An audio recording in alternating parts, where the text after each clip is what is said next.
Hello, and welcome back to Writing with Witches, the podcast where a couple of witches sit down and talk about writing books.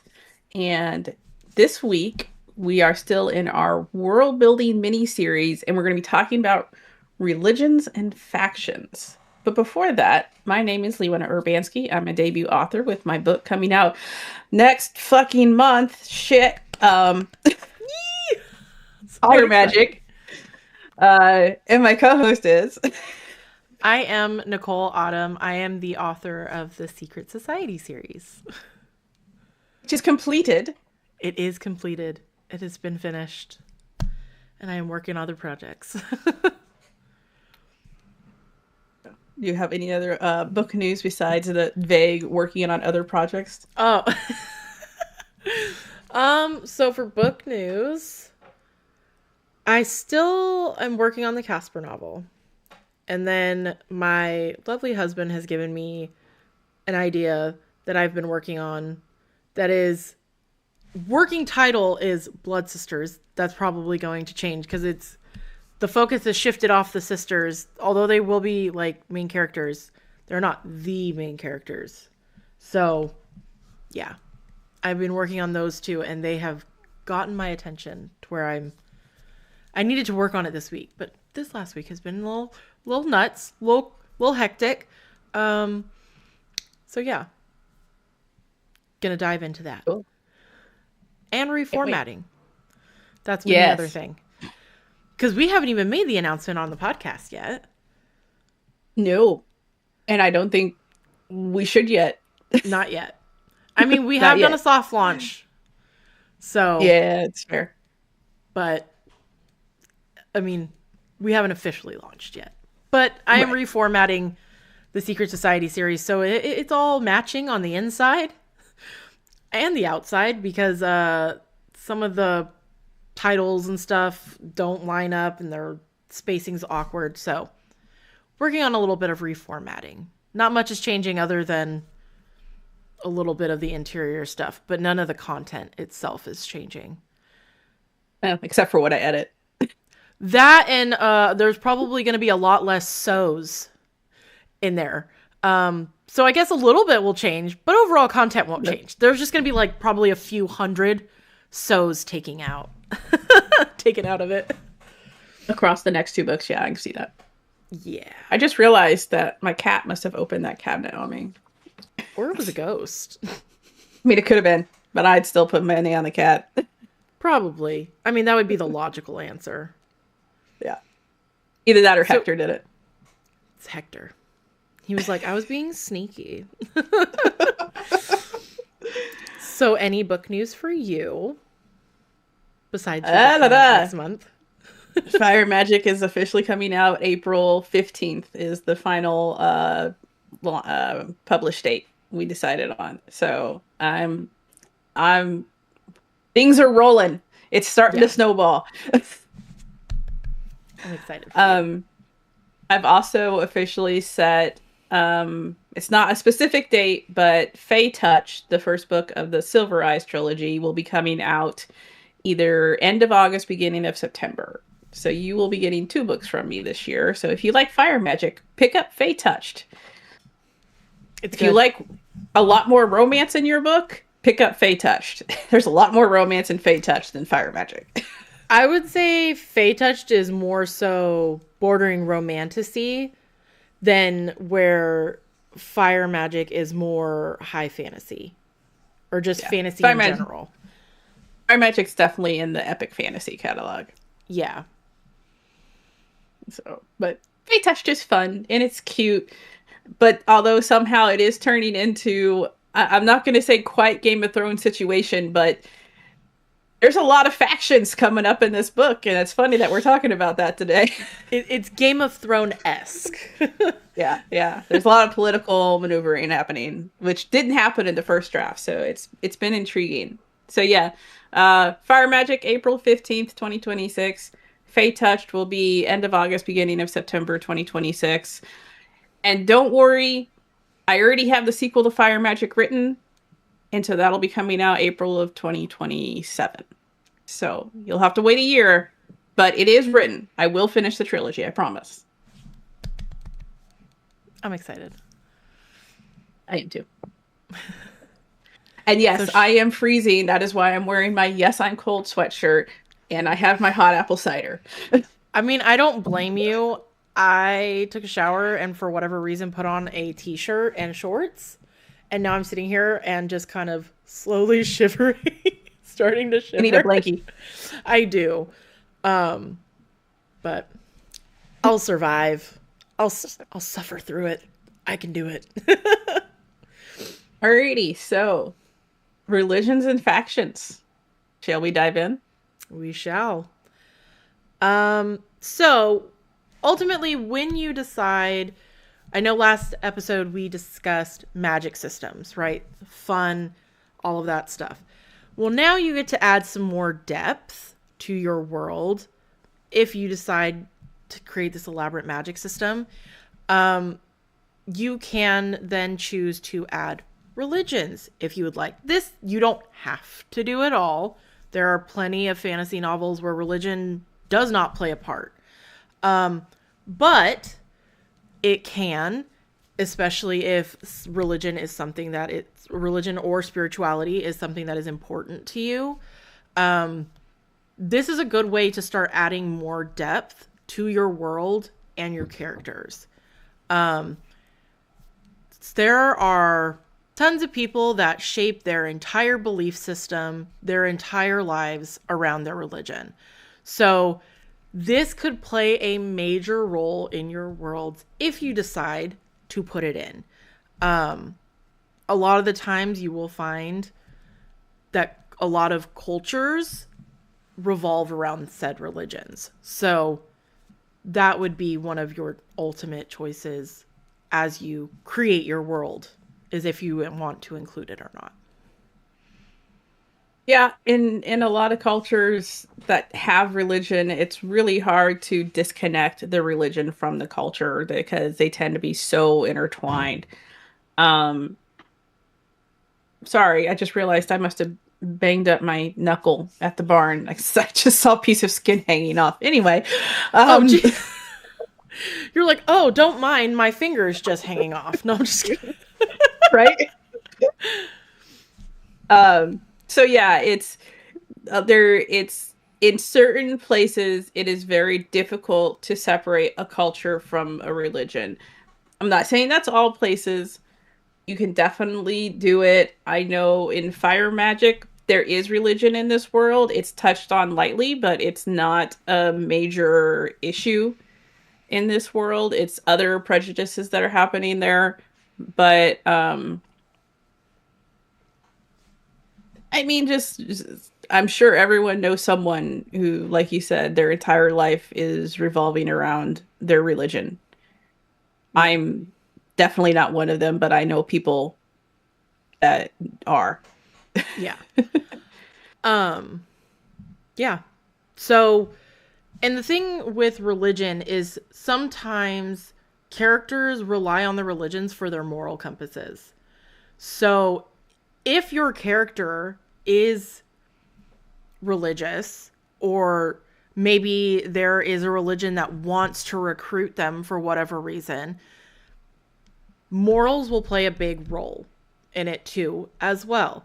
If, a religion is valuing, peace, prosperity, and stuff like that, but your character is a ruthless killer, probably not the best option for that religion. So you have to think of their morals and how religion may shape or combat their moral compass, and how that will play out later.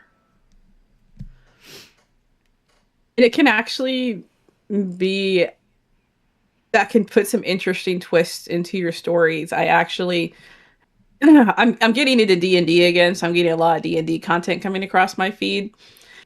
And I just had a little animated clip show up where it was about these two NPCs were getting married, and one of the players' characters was a paladin and wanted to offer them a blessing. I have a point. I promise. I'm getting there.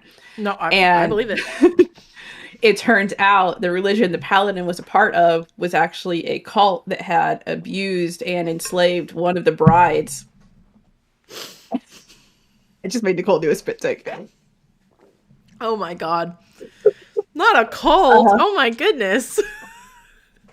So it's, and I know I'm saying this from a D&D perspective, but I mean that is definitely something that could be a twist in your world. Yet they didn't know something about this religion that came out from their interaction with another person, and I think that's one way you can show how the morals can be put into play here, because the paladin only had the best in mind, but he was innocent of other aspects of the religion, and so he was going with what they presented to the world and didn't know about what went on behind closed doors. So Yeah.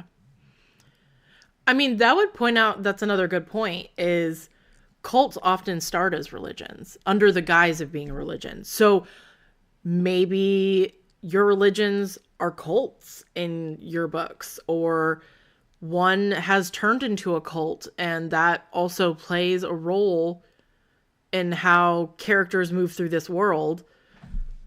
I mean, cults are one of those things that gets massive attention and can shape how people view not only the people in it, but obviously the people that are in the cult, how they view the world.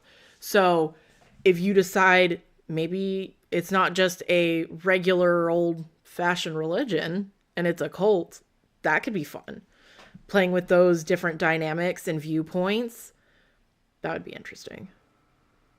yeah, and especially if it's like that player character where they only knew part of the religion, and maybe some of the story is them discovering what people are really doing in the name of that religion. Yeah. Have that So, real come to Jesus moment, if you know what I quote unquote. Yep, yep, mean. yep. Where they're like, oh, dang. Or, you know, they start questioning everything, and maybe your story is them leaving their religion or their cult, you know. People go through that all the time too. Yep. Which, speaking of viewpoints, is when you're thinking of your religions, is your character going to be a part of the religion, outside of the religion? Are they just a bystander and is kind of agnostic, doesn't want to believe, doesn't really try, like that in between? Because that, like we said, can really shape how your character moves through the world if religion does play a big part in the culture and the world around them. Or maybe they escaped that religion in some way or another. It may not even been a cult. It may have just been perhaps their whoever raised them was forcing them into the religion, and they got to a point where they could escape. And I mean, this could apply.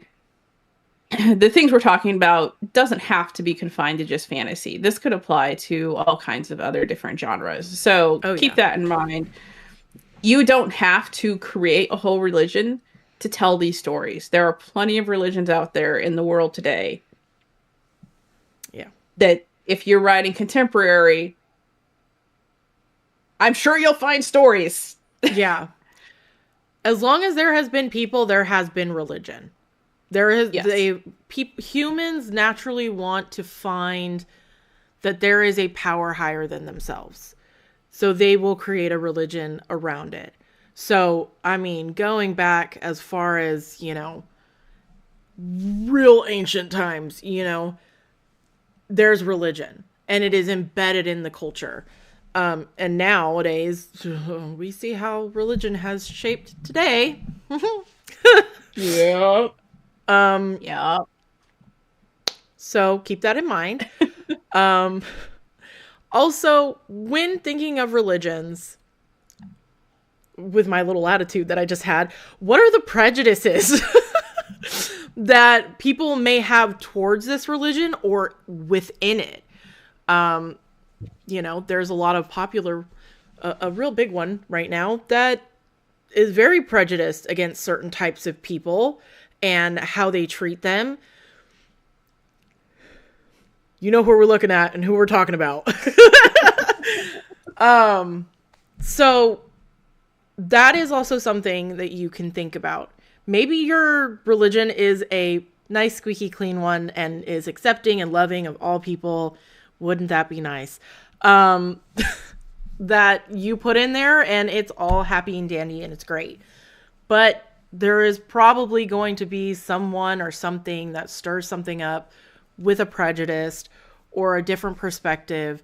So that would also be another take when considering your religions and how it works.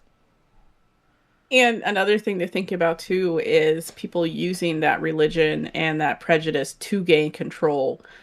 And the thing that comes to mind for me is the Stargate SG-1 series, where the Goa'uld pretended to be gods and used that religion for control of people.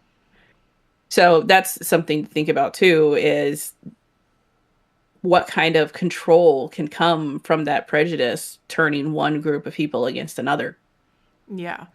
Or maybe, you do have a culture that maybe is not as advanced as another one. We've seen it before in history where the more advanced will come in and force their religion or try to convert and, make them assimilate to their society, their beliefs and all that stuff.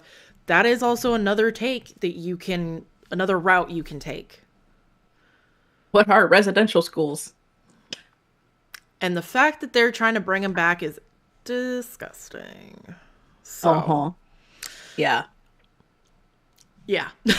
But that was also heavy sarcasm. I am well aware exactly what residential schools were for anyone that tries to come for me in the comments. I do not agree with them whatsoever. I am being very sarcastic about this. I'm not going to go further on that soapbox, just making sure that I'm clear here. Yeah. Which, again, different prejudices and just, even if it is a religion squabbling amongst themselves, someone vying for power within the religion, it creates conflict and drama in places that could, I don't know, bring a little extra spice to your worlds when they're not only dealing with whatever their main task is or main objective.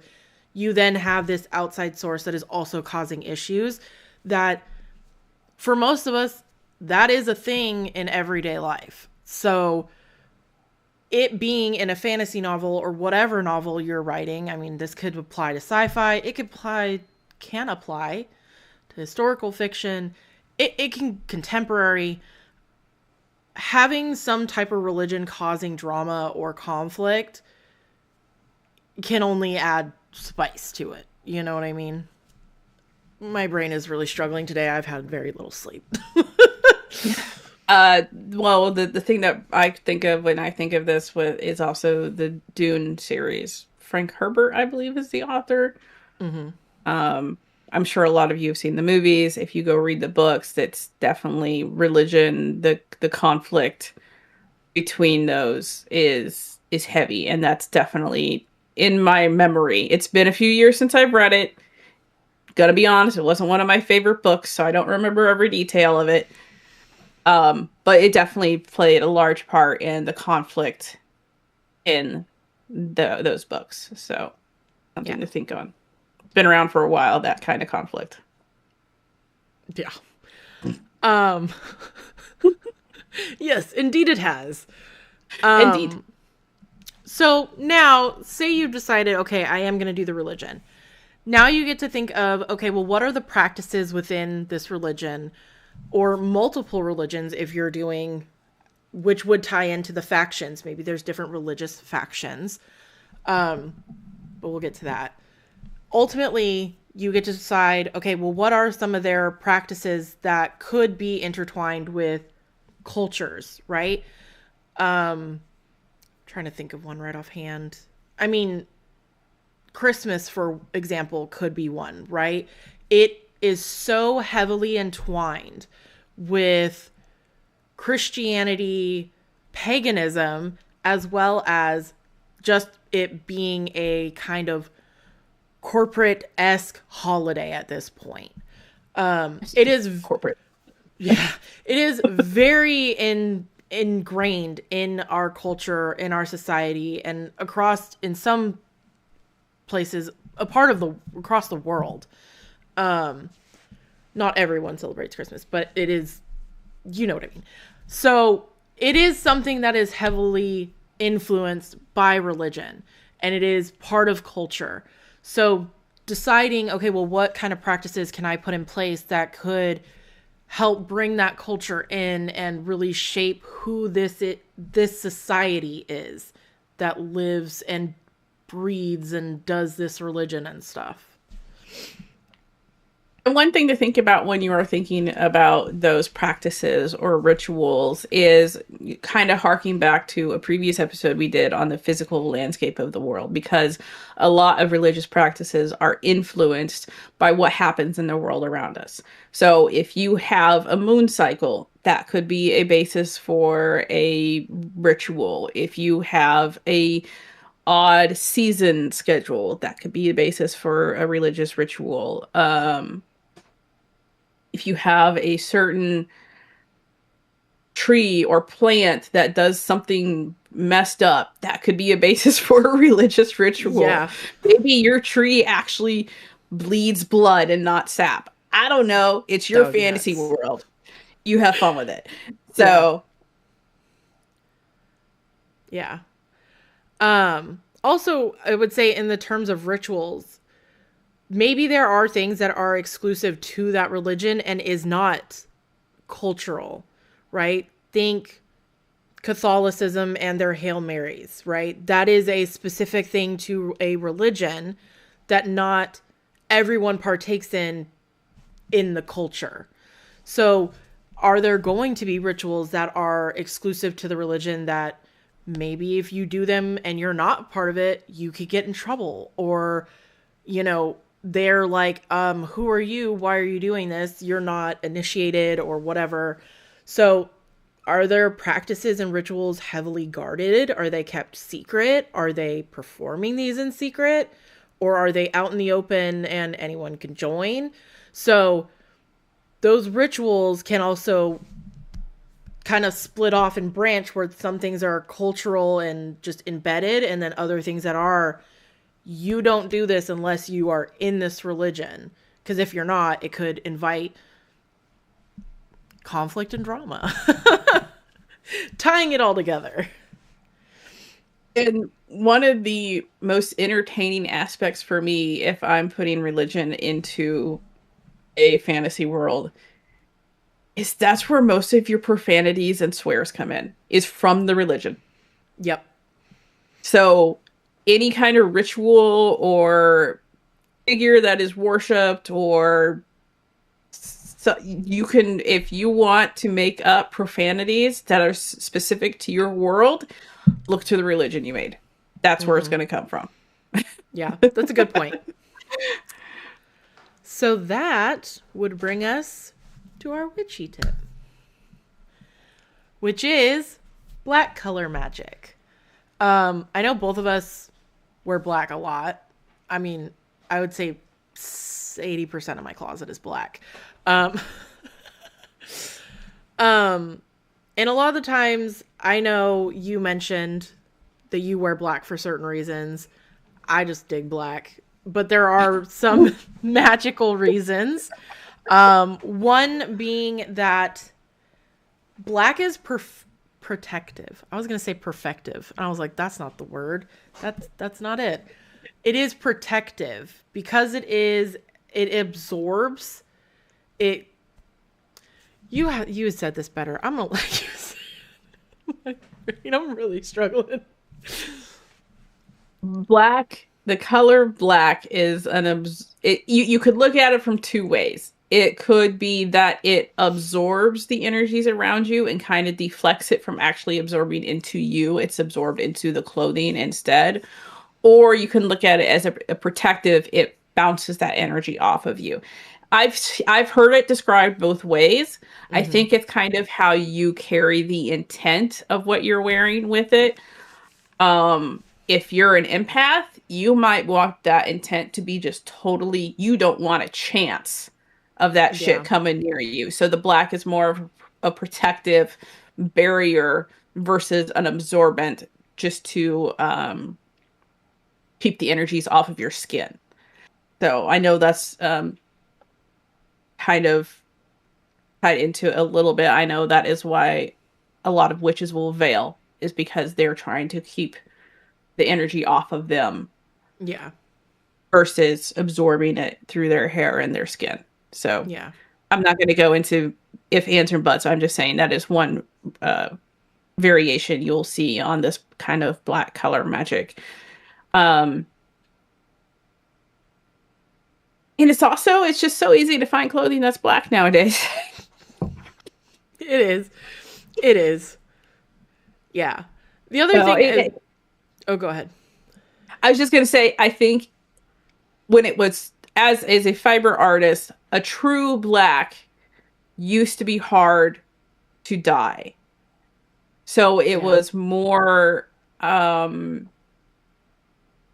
rare. It was more rare and had just like a higher value than it does today, because it's so easy to get a true black in today's world. So we're still carrying over a little bit from another time. Yeah. Before capitalism. Yeah. I was just gonna say, it could be the protection versus like banishing, where you're protecting and then banishing. I'm so sorry to everyone's earbuds. Banish your mic. Earbuds. I'm sorry. I am so sorry. Yeah. Protection, banishing, it's basically a shield in a way. Because with the way the world is right now, I don't want none of it. Get away. So yeah. Black color magic. Yeah. I mean, that's why you'll see my shirt drawer is colorful, but like almost all of my jackets are black. Yeah. So like, because it's at home, I can kind of drop it a little bit and let it go a little. It's like I'm wearing gray and blue right now. Mm-hmm. But I was just wearing black when I was out at the barn. Yeah. And I had two different black coats on because it's cold out. So yes, I had two coats on. See, and I feel like I'm the opposite, where my clothes in general are black. Where I bring in color would be like my accessories. I love a fun colored socks. Like, don't get me wrong. Those bright, colorful, fuzzy socks, I'm all for it. Give me the bright, colorful socks. Or like if I'm wearing a scarf or a shawl or something, like those will usually be very bright and colorful. But underneath, that black is still there. So it's like, bring some life, but also get away from me. I'm wearing all black. Go away. We are the goth child. Yeah. Yeah. So should we jump back into factions? Yep. I feel like factions could be a little more fun to play with.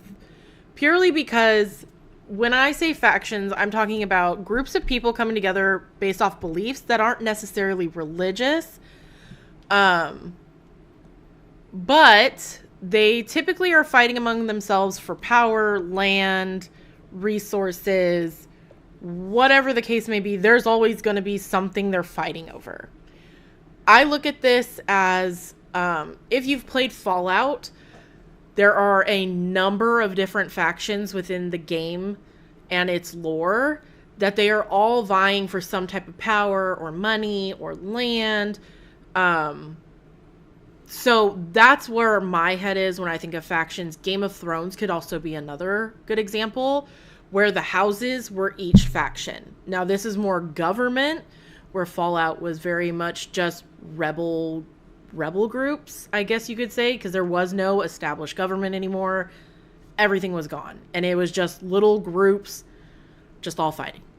So factions can be as small as little groups fighting versus world government factions. So in that case, it could be very fun to play with. Because if this is a long history of factions fighting. You could have alliances that have been severed, new alliances being formed, someone backstabbed somebody else, someone has 1,000-year-old grudge that no one ever really remembers why. You Yep. could have all kinds of fun with the relationships between these factions. I mean, you could just make up all kinds of shit, and it's probably without you even researching or realizing it, could be based in a real world thing. Oh, yeah. For sure. There are factions everywhere. Every time a rebel group pops up, it's a faction somewhere in the world. So it definitely creates another form of dimension in your world, because not only do you have religion, right? You have your magic systems, but maybe with factions, there's, I mean, a good one would be, you know, in terms of with magic, think Harry Potter and how there were purebloods and mudbloods and people that just didn't really give a shit where your magic came from. You had magic and that's all that mattered. So those right there were already creating little factions within the magic realm. So, and then it's even safe to say in yours, you know, with the, oh my God, magic, the mad, the Mage ones Born? that have lost their mind. Oh, the Magic Mad. Those ones. So that would technically be a faction of its own, because they have distanced themselves from the regular mages. And then within that, it breaks down into the different types of mages. So they could all technically be a faction within themselves. So, yeah, factions can be fun. They can be big, little, and it can add a lot of dimension to your world. Yeah. Hook, line, sinker. You got it. We're done. That's it. That's it. Off. So where we were talking about religion adding culture and practices and rituals, faction will typically lead towards more political or socioeconomic situations happening. So again, where that Game of Thrones plays in versus like Fallout, where you have things that are political based, or it's like who's got the most money, who's got the most guns, who's got the most ammunition, and that is a form of currency. So those can really make a big shift in your world when you think about it that way. Yeah, it's like the Fae Touched book that I was mentioning at the beginning of the episode. There's factions coming alive in that one. There's the Southern Were Kingdom. There's the Northern Werewolves. There's the Pirates. There's the Southern Werewolves that are partially religious. It's, you can throw in, and you don't have to make them like all on the same. Like, you don't have to, like, okay, this is the North, this is the South, this is the East, this is the West faction. You can you can go with all kinds of different reasons. Like, because the Southern Were Kingdom is this huge, vast kingdom against this tiny little Northern Werewolves kingdom. But then within that is, on the outside of that is the Pirates. And then somewhere in that is the Southern Werewolves. So you don't have to make it cut and dry. You don't have to be, there has to be an opposing force to whatever faction you just made up. There can be multiple factions out there for multiple different reasons. Maybe some of them overlap in some ways. Yeah. Like, it's kind of, specifically in the Southern Were Kingdom, there's also the Barony of Hithane.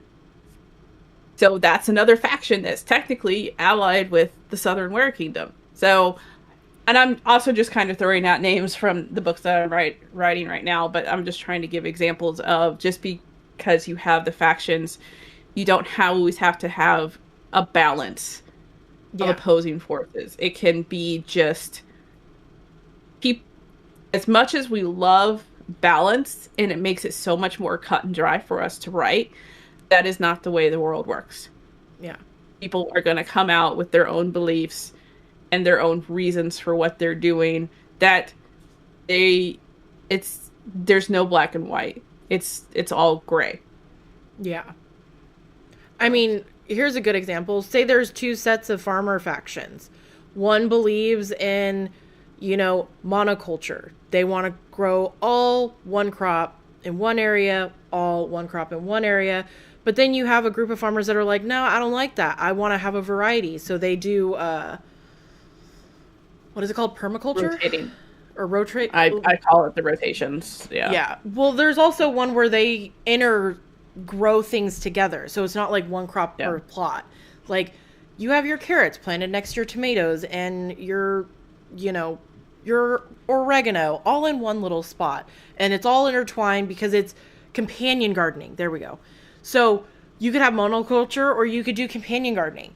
And it's not that they compete, but they just have opposing ideas or way of doing things, but that doesn't make them enemies. So like you said, it doesn't have to be a balance. It could just be two different ways to do something that they've just decided, well, we would rather just split off and do our separate things. Was there anything on that you wanted to say? No, I think we covered it. Okay. I just didn't want to cut you off if you had a point. Nope. After that. Okay. No, I covered my point.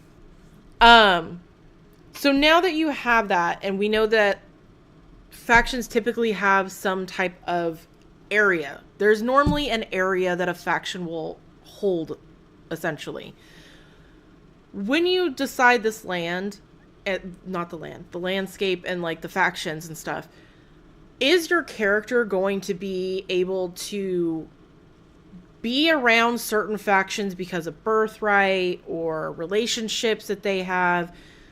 Because that is going to start shaping how your character will move through the world.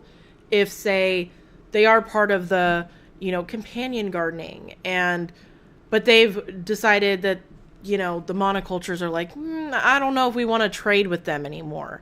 So we're going to cut off trade because we want to stick with just stars. So maybe now your character that came from the companion gardening group is now not able to go through that because of where they came from, their birth, and stuff like that. So that was just like the example I'm sticking with. Extreme example, but it works. It is extreme example, but for explanation's sake. But I mean, if you want to think about it, that could be mafias, right? Gangs are essentially the same thing. They're all factions.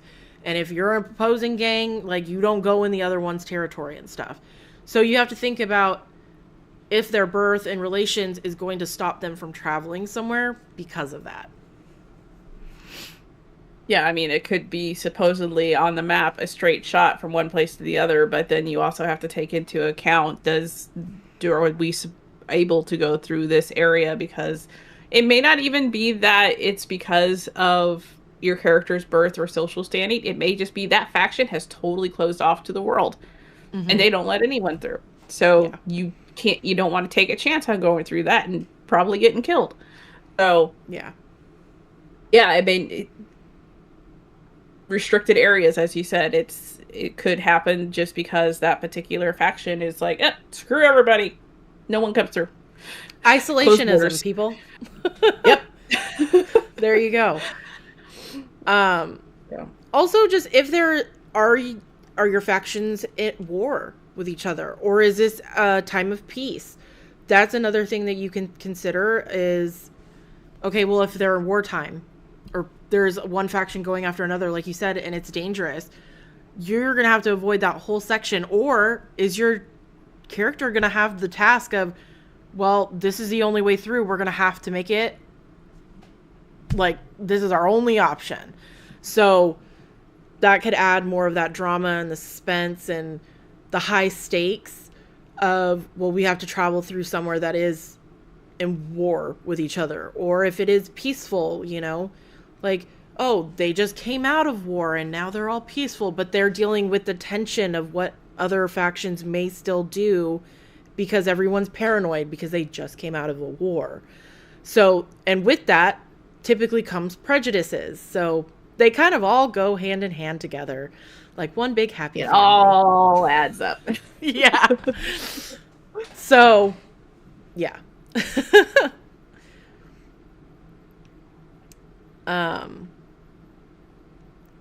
Also, when you decide what faction if your character is in a faction, or there are factions in your novels, thinking about how they are treating the people around them. Is this one that is a good faction or a bad faction? You know, are they taxing their citizens for protection? Or are they generous and very helpful and very loving community where they really believe in helping your neighbors and, you know, one another type situations? So starting to figure out the outlines of each faction and how the treatment and how the surrounding area and the people respond to said factions, because everyone might live in a faction area but not be in it. So there is that too. Yeah, my brain just dumped all of its thoughts, and I don't know what I was going to say. But yes, all to that. Yes to all of that. What she said. Exactly. And then another thing, which we did talk about the socioeconomics of it. So are they a wealthy faction? Are they poor? Are they able to, because they're wealthy, they have more advantage and power and leeway and to make alliances with whatever. So you can get real creative with this and really play with the socioeconomics of your world and how your character interacts with them and the factions and stuff. And also can give you an idea of how the characters in your world feel about money. I mean, how valued is money? Is there a currency system? That's another thing to think about. Each faction may have their own currency.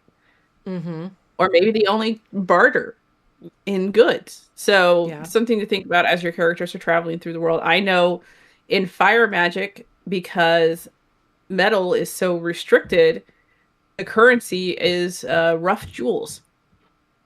Oh, nice. Yeah, it doesn't come up a lot because I don't have to buy things very often. But I mean, yeah, Brenna actually carries a little pouch of uncut rough jewels because that's the currency of the world. Sick. Yeah. I love that. They're just like walking around with just bags of gems. Here you go. Yeah, pretty much. That's the currency because having a coin made out of metal would be more valuable than that whole pouch of gems because metal is so rare in that world. Dang. Can you imagine if you had a gold bar? Fucking king. Yeah. I mean, that's why Drew and Sennis get away with the shit they get away with. Money and power, man. I love Druce, but he's a powerful mage, and he is well aware of that fact. Yeah. He's like, I pull the strings because I got the money. Yeah. Yeah. So does Keen, really. Yeah. But okay, what if, would jewels that have been cut be worth more, or would they be less? They would probably be worth more because you can, the way the jewels are picked up in this world is you can go into the caves and you find a way to chip away the jewels.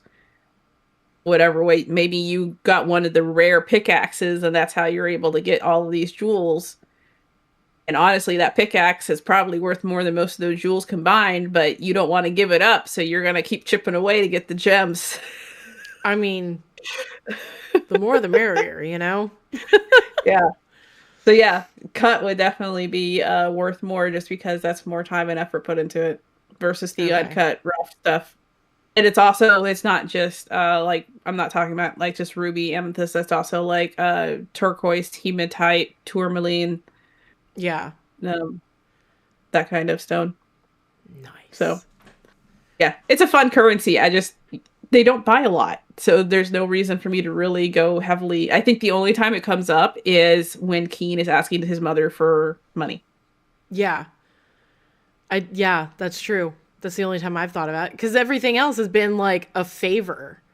It's more like a bartering system. Yeah. Nice. Mine is the one fantasy world that doesn't have just straight up coins as the currency. Yeah. That's the joke. Fantasy is coins and sci-fi is credits. Yep. That's true. Man, now I want to come up with some. I mean, again, like going back to Fallout, they use bottle caps. That is their form of currency, is old bottle caps from Nuka-Colas. Which is Yes.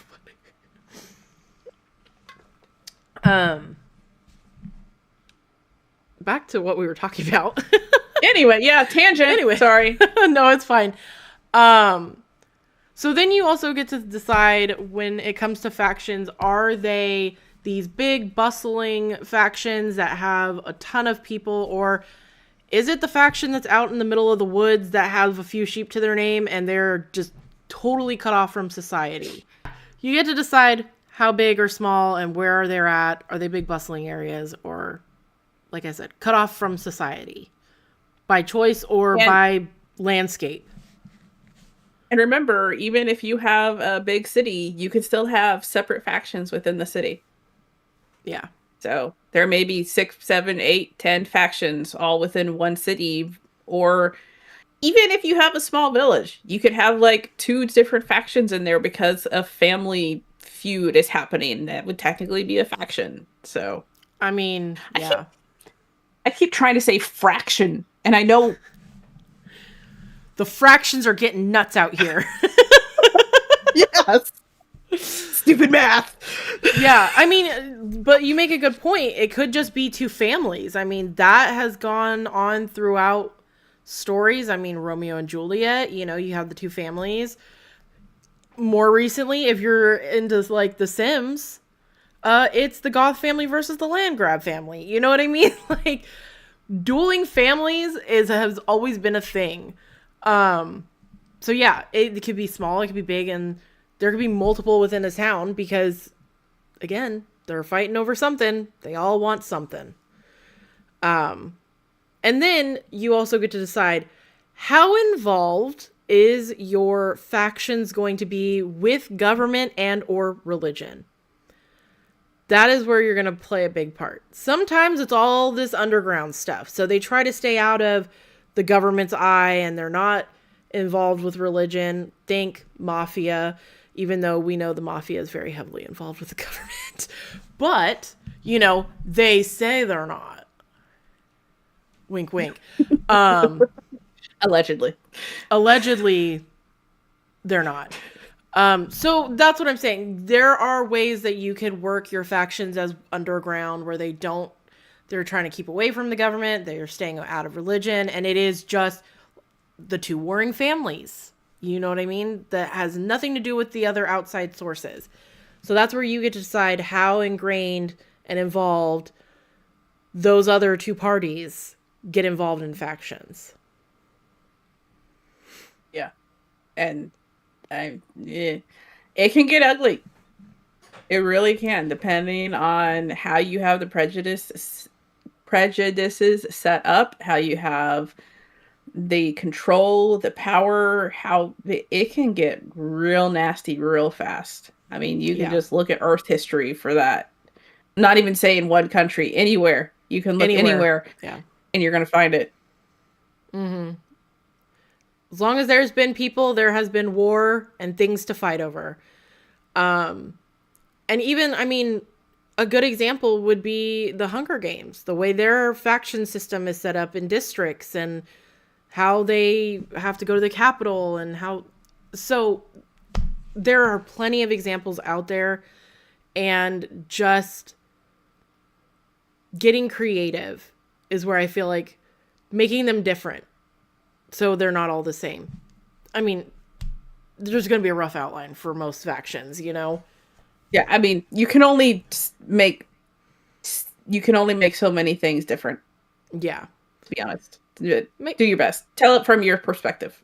Yeah. Make it a little spicy. Who knows? Throw something in there that's a little wild. I don't know. Like a dragon. I don't know how you would do that. I don't know how you would do that, but yeah, throw in a dragon. Who knows? Just see what happens. Why not? That's what Fourth Wing was, wasn't it? I think so. Yeah. which my husband has now since DNF'd Iron Flame twice. Because he was like, man, I still Oh, he got the tried itch. it twice? He tried it twice. So he read it, he was reading it, and then he got frustrated with it. He gave it like a week break, and then he was like, it's still calling my name. I kind of want to finish reading it. He read like another chapter, and he was like, nope, DNF twice. I was like, okay. Well done, like, sir. Well, I applaud you. He was like, nope, I'm cutting the ties. So that's yeah. Funny. That would bring us to the end of our religion and factions episode, unless you could think of anything else that I have forgotten. No, I think we covered quite a bit in this one, honestly. Yeah. So that would bring us to our book reviews. Would you like to start? Book reviews? Or me? I can start if you want me to. Yeah, go for it. Alrighty. So, okay. I have to give a little context to this. This is a YA bordering on middle grade novel. And real quick, it's The Black Stallion and the Shapeshifter by Stephen Farley. Mm. Now, the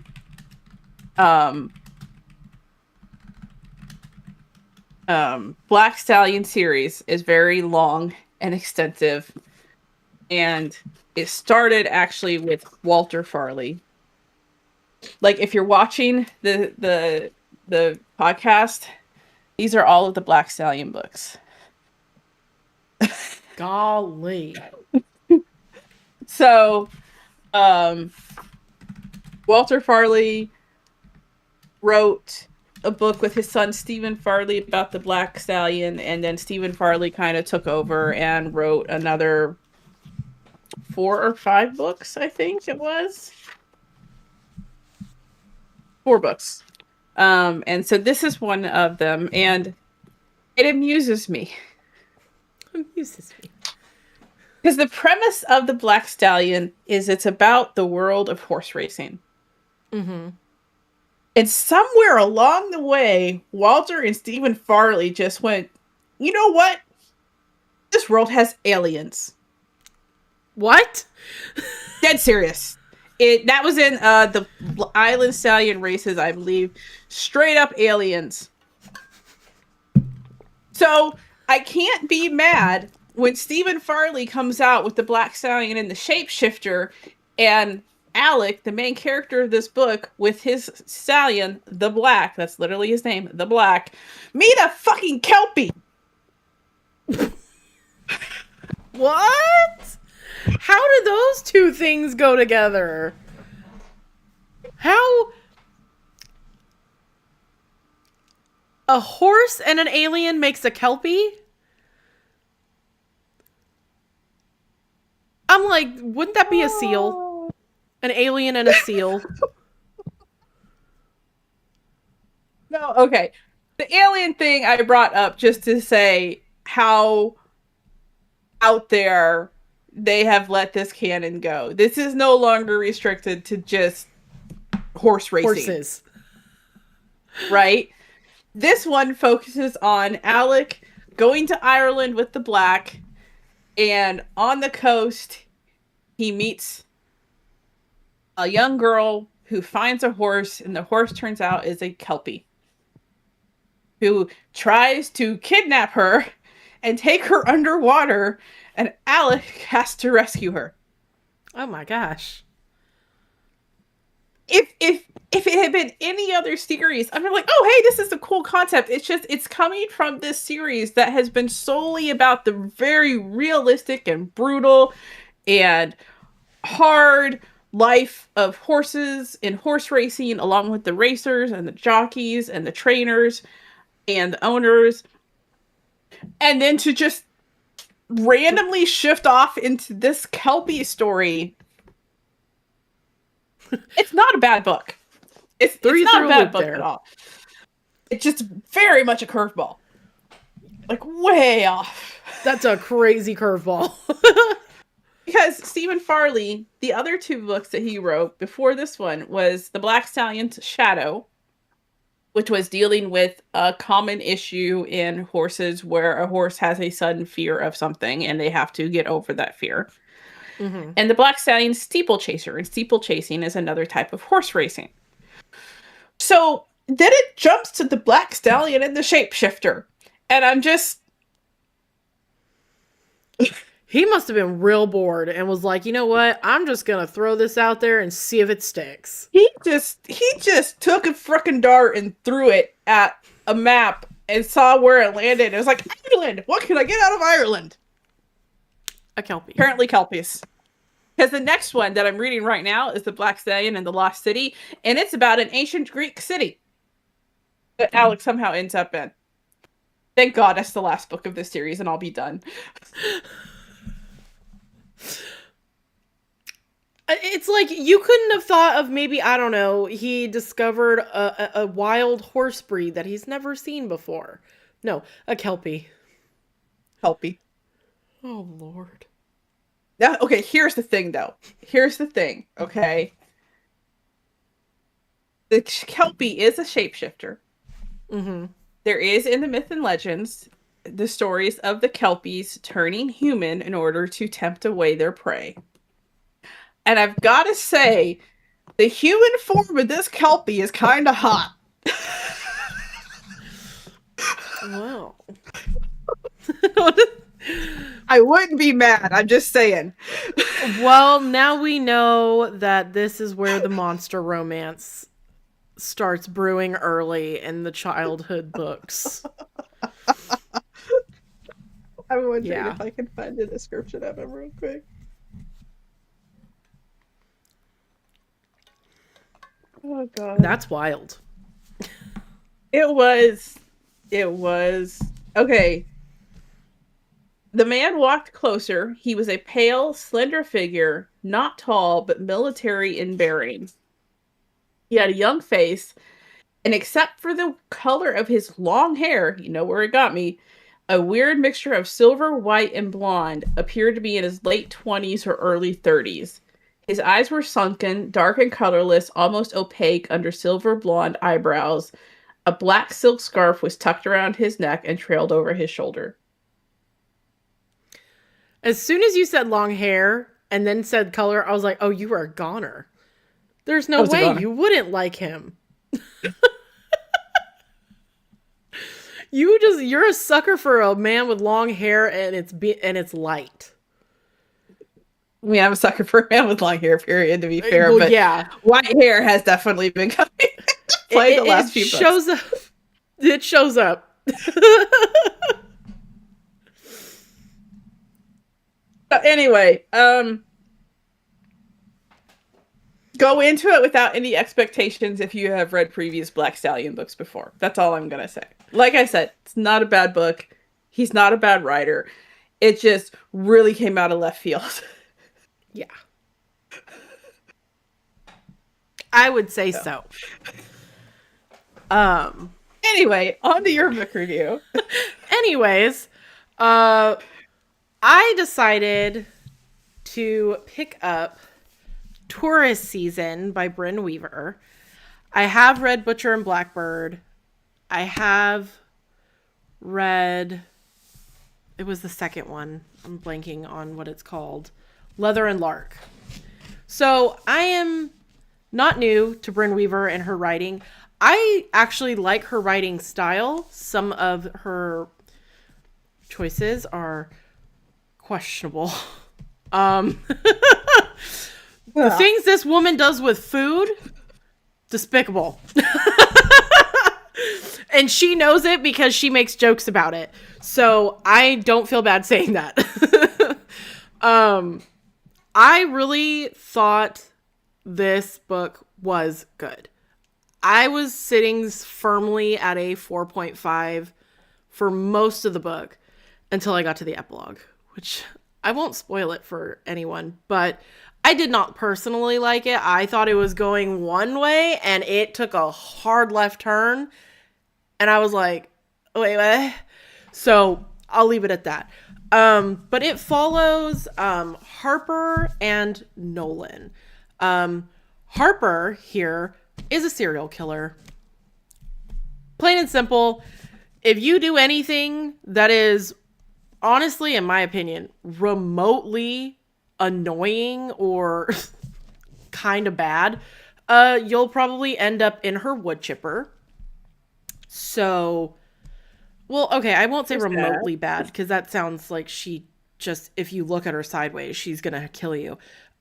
They were scumbags that she ended up killing. And Nolan is technically a serial killer, but he is only for specific victims. And it has to do with the fact that he was hit by a hit and run car on a highway with his brother. His brother ended up dying. He was left on the road, basically dying, and recovered. And he then goes after the people that were in that car. And he is on his last victim, who is Harper. But along the way, you learn that Harper is not who she says she is. And Nolan realizes that slowly but surely. And they end up falling in love, of course. I will say there was one part that was really hard to read.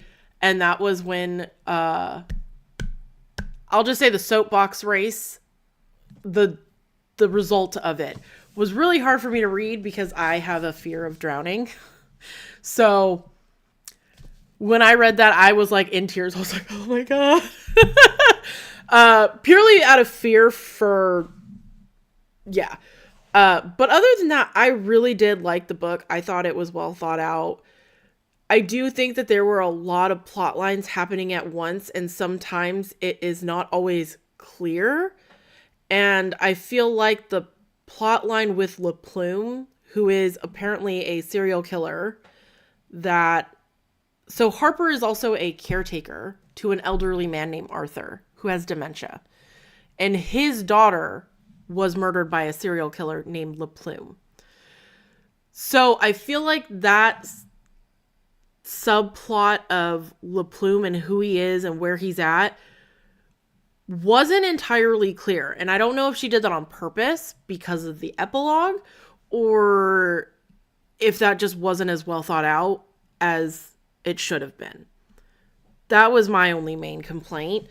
I will say, if you're not a fan of gore and body parts in weird places like bird feeders, maybe not your cup of tea. But if that doesn't bother you, it is a good, interesting read. Noted. Yeah. Like it's definitely one of those dark romances. Dark shit happens. But there are, they find light moments, and it's definitely times where they're sweet together and stuff and cute and oh. So yeah. So feed the wood chipper together. Yeah. Yep. Pretty much. I mean, he literally, so she is at home, handling business by herself. And apparently one of the guys in town decided to be a peeping Tom. Nolan was outside staking out the house before he finally came face to face with Harper. And he got very upset that this man was watching her and killed him. And, they then had a conversation that next morning while she's holding his head, and he has his hand in his hand, and they're just literally talking with body parts in their hands. And I'm like, what is happening? So yeah, I mean, at one point, what is it? The saying on here? There's one, or I don't know, something about killing together, or I don't know. Yeah. They're a lovely bunch. We'll go with that. Yeah. They're a lively bunch, if you know what I'm saying. No, I'm just kidding. That's horrible. Oh. That was a bad joke. That's a very bad joke. So that brings us to the end of this episode. You can find us at writingwithwitches.com. You can email us at writingwithwitches@gmail.com. You can find us on Facebook, Instagram, TikTok, YouTube, and Blue Sky, as well as our Discord server, all as Writing with Witches. You can find me at all the aforementioned places as author Nicole Autumn. I do have my website, my Buy Me a Coffee, my newsletter. All of that stuff is linked down below that you can just find me with a few easy clicks. Leona. You're going to mainly find me on my website at leonaurbanskiauthor.com or my Substack, leonaurbanskiauthor.substack.com. I forgot a January newsletter too. Anyway, or you're going to find me on Facebook and Instagram. Pooh. I did too. It happened so fast. We took a 2-month break. We did. We really did. We have lots to send you. That's basically what's happening. And where you can find us. Yeah. So next time we will be talking about societal constructs in our mini series of world building. So thank you all for watching, and I hope you enjoyed, and we will see you next time. Bye. Bye-bye.